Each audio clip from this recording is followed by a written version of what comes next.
యేసుక్రీస్తు నామంలో పరిశుద్ధాత్మ ఆశీర్వాదమును పొందుకుంటున్న ప్రతి ఒక్కరికి హృదయపూర్వక వందనాలు తెలియచేస్తూ ఉన్నాను.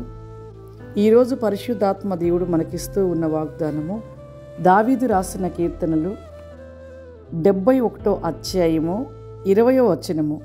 అనేకమైన కఠిన బాధలను మనకు కలుగచేసినవాడా, నీవు మరలా మమ్మను బ్రతికించెదవు. భూమి యొక్క అగాధ స్థలము నుండి నీవు మరలా మమ్మల్ని లేవనెత్తుదువు. ఈరోజు పరిశుద్ధాత్మ దేవుడు మనకిస్తూ ఉన్న వాగ్దానము అనేకమైన బాధలు మనకు కొన్ని సమయంలో మన జీవితంలో ఒక టెస్ట్ మనలాగా ఒక అగ్ని వంటి మహాశ్రమలు అవి మనకు కలిగించబడుతూ ఉంటవి. అవి నీతిమంతులు, యథార్థమంతులు, సత్యవంతులుగా ఉంటున్న వారి జీవితంలో అవి కలిగించబడుతూ ఉంటవి.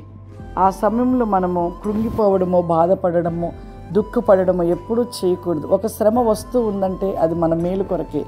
ఆ శ్రమ ఒక్కొక్క సందర్భంలో దేవుడు ఒక పరీక్షల్లాగా మనకు పెడుతూ ఉంటాడు.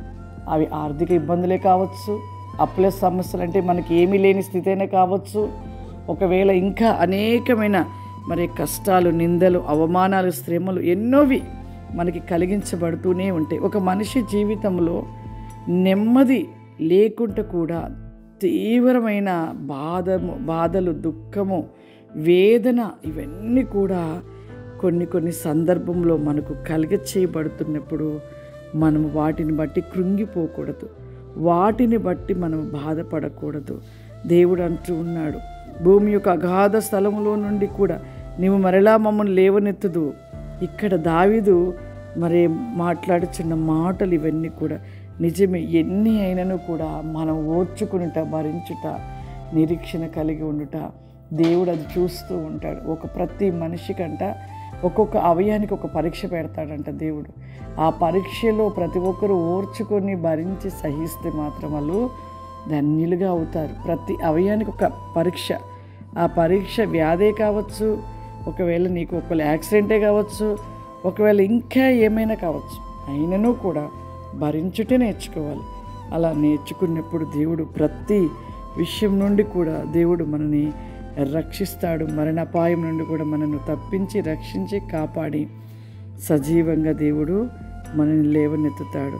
నీవు మరలా మమ్మల్ని లేవనెత్తుదువు అని వాక్యంలో రాయబడినట్లుగా మన జీవితంలో ప్రతి విషయమును బట్టి మనము కృంగిపోకుండా దేవుని వైపుగా చూసి దేవునిలో మనం నిలిచి ఉన్నట్లయితే అన్నిటి విషయంలో దేవుడి విజయాన్ని మనకు అనుగ్రహిస్తాడు. ప్రార్థన చేసుకుందాం. సర్వశక్తివంతుడా, దయగల తండ్రి, నీకు వందనాలు చెల్లిస్తూ ఉన్నాను ప్రభా. ఈరోజు నాయన పరిశుద్ధాత్మ ఆశీర్వాదంను చూస్తున్న ప్రతి ఒక్కరికి ప్రభా మీ శక్తిని దయచేయండి ప్రభా. మీ ఆత్మవేకమైన శక్తి చేత నింపండి ప్రభా. మీ అభిషేకము చేత నింపండి నాయన. దేవా, అడుగుచున్న ప్రతి విషయంలో అద్భుత కార్యములు జరిగించండి పరిశుద్ధాత్ముడా. Vision not the list and me go become the list and me holy spirit I can my sob list and be go become the list ఎల్ ఫ్లవరిమా. అద్భుత వేకమైన నీ కృపరి క్రిషల్ బికాసంని దయచేయమని యేసు నామం నడుస్తున్నాను తండ్రి. ఆమేన్.